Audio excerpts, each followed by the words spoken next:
Hi everybody, this is John Burke of Burke & Company, a Long and Foster real estate group, and I am on my way to the Dennis Township Park actually, which is where I often do my morning run. I want to get a video put together today, and I've just been so crunched on time, and that's in the back of the storyline, I guess, of this video, which is the markets here at the New Jersey Shore have been on fire. Really for about a month and a half now. And there's a lot of statistics I could show you. The inventory in particular in towns like, especially Sea Isle right now, I believe our inventory is lower than it's ever been in the 8 years that I've been doing real estate. So without a doubt, the markets are really, really good. And that is probably a big surprise to a lot of people.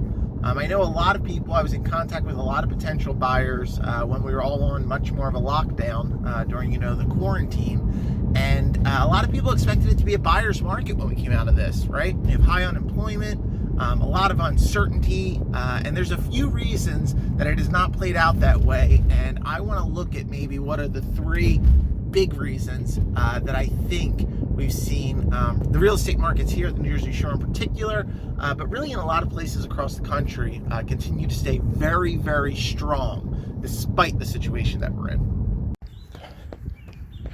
All right, the first big reason was emotion.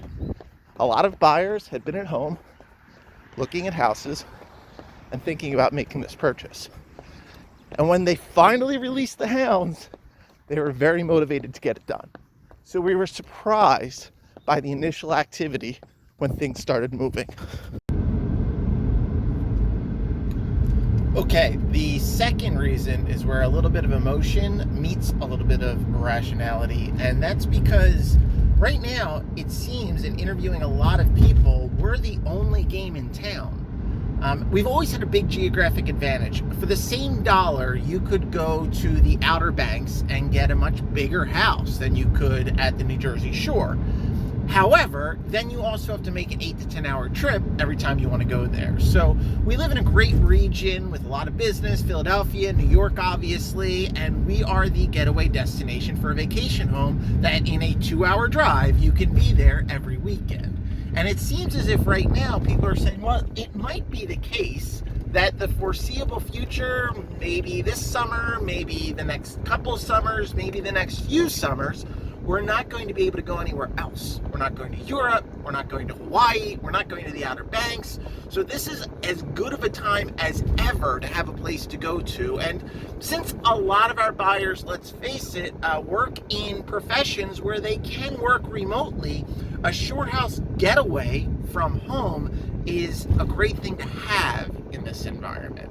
So that's a factor that I don't think everybody had necessarily thought of before that seems to be driving a lot of buyers, and it also is leading to our problem on inventory, because even though the market is very strong right now, and anybody who has any inkling to sell should probably be considering doing it, they're reluctant to give up their home because it is a place to get away. So with as much uncertainty as I think I've seen in my lifetime in the economy and a lot of unemployment, you would expect assets right now, like the stock market, to be near their lows, and instead they're basically near their highs. Money keeps trying to find a way to get into the stock market. It's mostly been in tech stocks, and I've been wondering why. And I think the reason is people who are far smarter than me, instead of thinking, okay, there's uncertainty, let's be in cash and let's wait for our opportunity to buy things low later, they're convinced that the United States government is going to bail out this economy.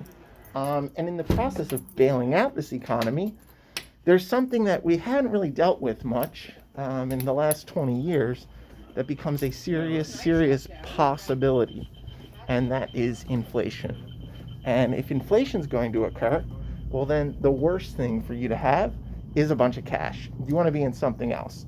So why are we seeing all the $10 million listings in Avalon sell? Why are we seeing all the $4 to $6 million listings in Stone Harbor sell?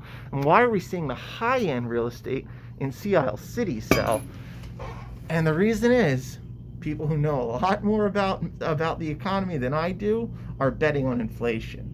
And if there's going to be inflation, traditionally, real estate has been considered a very, very good hedge against it. So I think that's the third possible reason that despite the fact I expected everything to be dead still right now, it's the exact opposite. A very, very strong market. Would love to hear your thoughts. This is John Burke of Burke & Company along with Foster Real Estate Group, and we will see you next time.